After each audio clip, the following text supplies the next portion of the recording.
আজকে অর্থাৎ 12ই জানুয়ারি 2026-এ গুরুগ্রামের আশেপাশের এলাকায় তাপমাত্রা কতটা নিচে নেমেছে তা জানলে অবাক হবেন।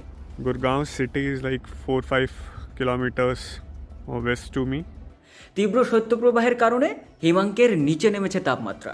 -1 ডিগ্রি সেন্টিগ্রেড তাপমাত্রার কারণে এক ব্যক্তির রেকর্ড করা ভিডিওতে স্পষ্টভাবে দেখা যায় সকাল 7টা নাগাদ গুরুগ্রামের পার্শ্ববর্তী এলাকার মাঠে বেড়ায় ঘাসপাতায় জমেছে সাদা তুষারের পাতলা আস্তরণ। It's freezing nearly -1 degree Celsius outside right now. If you can see what the outdoor sensor is reporting.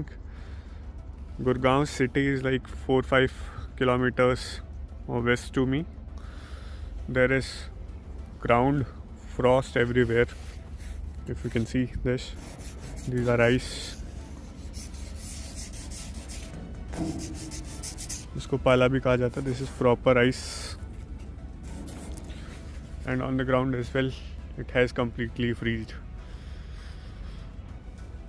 তবে এই ব্যাপারটি মোটেও সুবিধার নয়।